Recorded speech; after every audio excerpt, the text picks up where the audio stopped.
नमस्कार दोस्तों, मैं अनुराग ओझा में मौजूद हूं अभी गोंडा में। झुकती है दुनिया, बस झुकाने वाला चाहिए। भारतीय जनता पार्टी की सरकार साहब सकती है। ये बयान है मल्लिकार्जुन खड़गे साहब का। कि भाजपा की सरकार कभी भी गिर सकती है। मतलब एनडीए की सरकार जो है वो कभी भी कहीं भी कैसे भी गिर सकती इसके जो मेन आदमी है वो है चंद्रबाबू नायडू और नीतीश कुमार जी 5 साल अपनी सरकार चला पाए। सवाल तो बहुत होंगे, लेकिन उन सब सवालों का जवाब है, क्योंकि विपक्ष लगातार कह रहा है कि ये सरकार 5 साल तक अपनी नहीं चला पाएगी। और दो चीज साफ सोशल मीडिया पर और वायरल हो रहा है। एक राहुल गांधी की वो तस्वीर जो उनका एयरपोर्ट पे स्वागत किया जा रहा है, लोग उससे चिपट रहे हैं। दूसरी वो फोटो जिसमें कंगना रनावत जी के साथ में जो हुआ, मैं उसका नाम नहीं लूंगा। और आपको मैं बता दूं कि मल्लिकार्जुन खड़गे बार बार कह रहे कि एनडीए की सरकार बहुत जल्दी गिरने वाली है। और अखिलेश यादव जी बार बार जो मुद्दा उठा रहे थे बेरोजगारी का, अब युवाओं में तो साहब बेरोजगारी वाला ही मुद्दा अपना बनाया था मुद्दा है कि किसान अपने एमएसपी को लागू करवाना चाहता है। युवा साहब रोजगार दीजिए। किसान एमएसपी की मांग कर रहा है, महिलाएं अपने खाते में पैसों की। आपको एक चीज और आपने देखा होगा कि 8,500 रुपए के लिए कुछ लोग लाइन लगा के कांग्रेस कार्यालय के साहब बाहर खड़े हो गए हैं।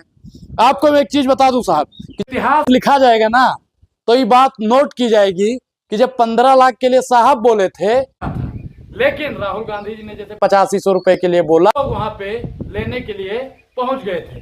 उन्होंने कहा था साहब हमारी सरकार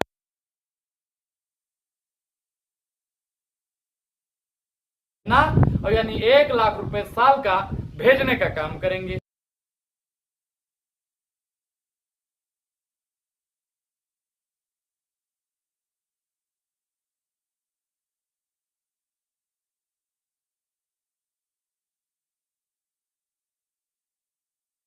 गठबंधन की सरकार बनेगी तो वो जरूर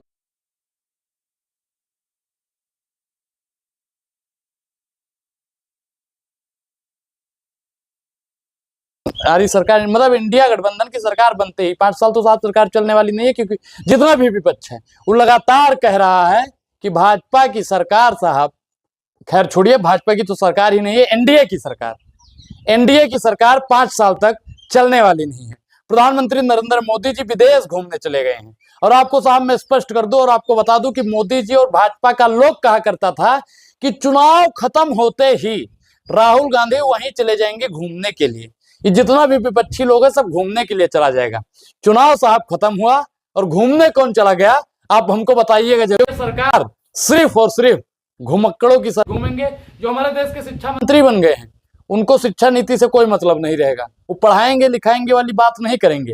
वो शिक्षा मंत्री तो साहब बन गए हैं, लेकिन शिक्षा पर परीक्षा पर चर्चा नहीं करेंगे। जो हमारे रेल मंत्री बन गए हैं वो वीडियो एडिट करने के लिए बने हैं। रेल को किस प्रकार से रील में दौड़ाया जाए, इंस्टाग्राम पे दौड़ाया जाए, वो उसका काम करेंगे हम दिखाएंगे। अब आप बताइए कि सब काम प्रधानमंत्री नरेंद्र मोदी करेंगे तो और विभागों का क्या काम है।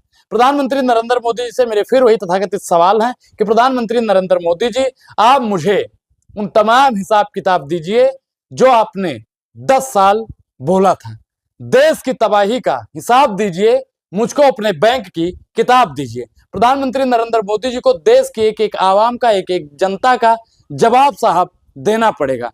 क्योंकि आज की जो सरकार है, अगर हाकिम को और जालिम सरकार को ये लगता है ना कि हम लोगों की आवाज को दबा देंगे, तो ये साहब की सबसे बड़ी भूल होगी। साहब प्रधानमंत्री नरेंद्र मोदी जी से मेरा सवाल है कि आप शिक्षा पर ध्यान दीजिए, महंगाई पर ध्यान दीजिए, बेरोजगारी पर ध्यान दीजिए। दाल का रेट बढ़ रहा है, साहब से कोई मतलब ही नहीं है।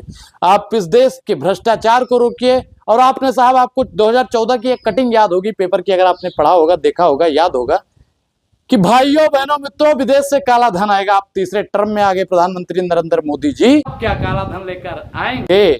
प्रधानमंत्री नरेंद्र मोदी जी ने बोला था कि हम 2 करोड़, क्या प्रधानमंत्री नरेंद्र मोदी जी 2 करोड़ रोजगार देंगे। प्रधानमंत्री नरेंद्र मोदी जी ने कहा था कि महिलाओं को हम सुरक्षित करेंगे। आप मेरा प्रधानमंत्री नरेंद्र मोदी जी से सवाल बहुत है, और उन सवालों का जवाब मुझे भक्तू अगर देना चाहें तो कमेंट में दे सकते हैं, क्योंकि इन भक्तों का काम है सिर्फ और सिर्फ कमेंट में गरियाना।